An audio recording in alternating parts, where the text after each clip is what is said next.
Here at Lake Grove Presbyterian Church, we recognize the complexity of this season and are inviting all of us to reflect on our experience of this complicated and uncertain time. Well, hello, everyone. Welcome to this episode of Caring Conversations.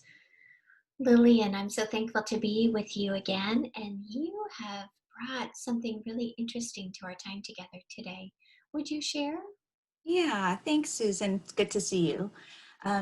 Today, I just wanted to have a really casual conversation about an article that I came across. And the author is Jeff Peabody.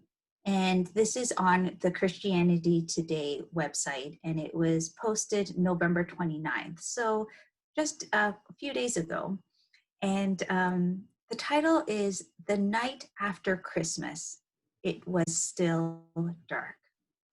And it's a reflection on the shepherds who, they were in the darkness, they were in the field watching their sheep when the host of angelic beings appeared to them. And afterwards, they went and in response to the announcement and went to see the baby Jesus, and then they returned to the darkness.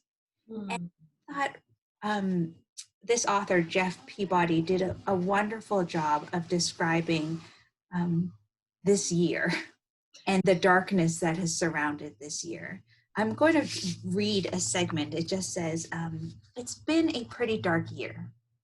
In the midst of already dire global conditions, the pandemic has plunged the world into what has seemed like an endless metaphorical nighttime. And I thought, isn't that so true?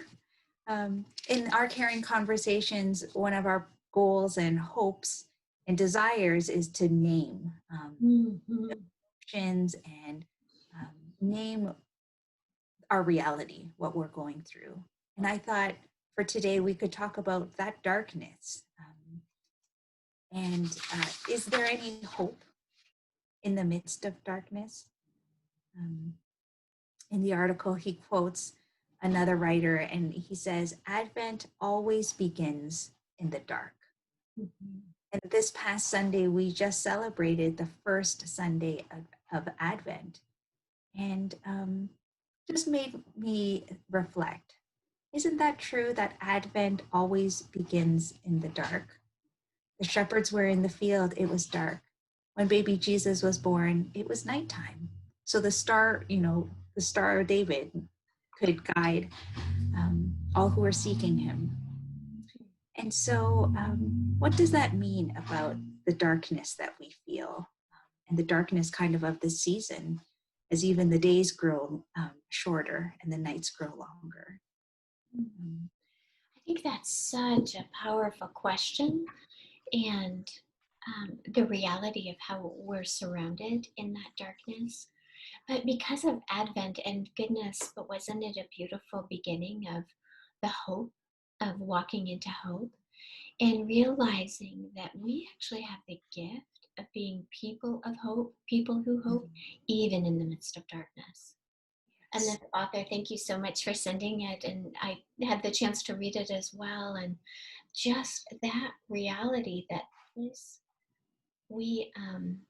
yes, there's darkness, but as Christ came into that, there is enough light to see. And like those shepherds, and as he mentioned, the world did not get set right immediately, but they had enough light to go back to the dark rejoicing. What would that be for us in this time? Mm-hmm. Yeah, exactly. And so I loved how reflecting on that the light that they saw, the angelic host seeing the baby Christ in the manger, didn't cease the darkness. It didn't eradicate the darkness. They returned back to the field. And I feel like that's often what we do in our darkness. We ask, Lord, please take this away. Please change our circumstances. alleviate us from our suffering. But I love how this author really helps us reconsider and reframe our thinking. He says, when we're praying that God would eradicate the darkness, that's more escapism than Mm. seeking God. And I'm pausing here because I think that's so true. It's more escapism than seeking God.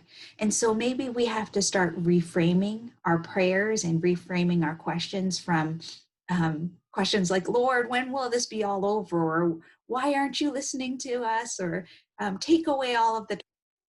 Um, so no longer asking those questions, but instead asking, what is pointing me toward Christ? Mhm. Um, I think we could just sit in that for so long. Well, all of Advent, of course. yes. It really is such a profound question. Yeah. Um, Yeah. what is pointing us to Christ rather than keeping our face towards the darkness and counting up all the ways that things are dark? How are we counting the ways we see the light Right. and Yeah. then seeing Christ? Yeah. Yeah. And I think that that would be my prayer for all of us who are listening and who are going through this time together, is that we could continue or to ask the Lord to open our eyes so that we could count the Mm. light, um, count the moments where Christ is being revealed to us. And I just want to share one other thought that this article brings up that I thought, again, was so profound. Um, so it says, sometimes we act as though we're going through a pre-manger darkness, when God seems silent, when we are bewildered by our inability to figure out a way forward. We make up a greater void than is truly there, because in truth, a staggering amount of light has been shed on Jesus since the shepherds. History continues to provide both evidence and explanation. And he says he doesn't want to minimize anyone's dark night of the soul because that is truly painful and disorienting. But as believers, our darkness is always post manger. Mm. Darkness is forever against the backdrop of the light of Christ. What has been shown of him cannot be unrevealed. Mm. Sometime morning will come. Night never lasts forever. Mm.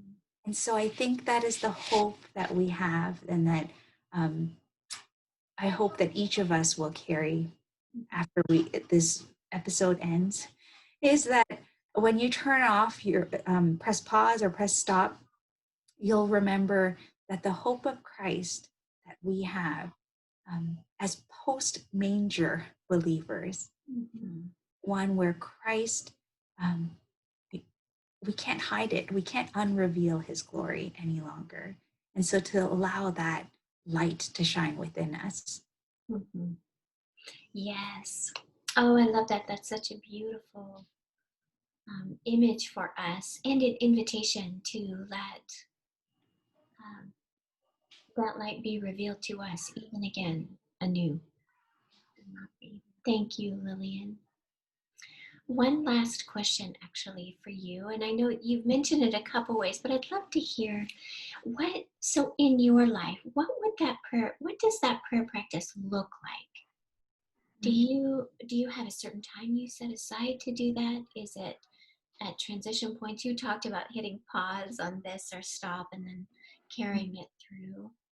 Um, Yeah, that's a good question. And practically, I don't set aside a certain time of day to pray, um, because I feel, well, the reality of the daily schedule is always, there's always one thing or the next thing. And so it's constantly at those transition points. mm, It's in between when I've, the chicken is cooking in the pan, and the vegetables are in the oven roasting, and then there's that in between. You know how you find those 2-3 minutes where it's, oh wait, I have nothing to do right now. It's in those moments where I stop and I reflect on, oh Lord. So it's always in those transition moments. Mhm. Yeah. Oh, thank you. That I think is really powerful and helpful for us all because we all have those transition moments. And that feels like, oh, thank you for making that burden light. There it is, Yeah. it's light. Yeah. No pun intended. um, and that, I think that the author even talks about how in this time of darkness, it can be so hard to move.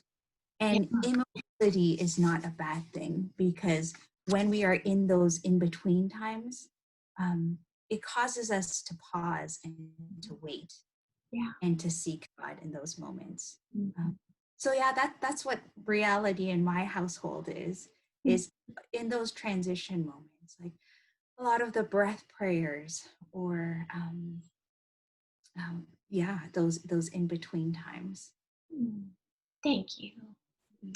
Perfect. Well, we're so glad that you could be with us for Caring Conversations, this episode on, oh, looking for the light, remembering Christ is always with us, even in the dark. Thank you, Lillian. Mm. See you next time.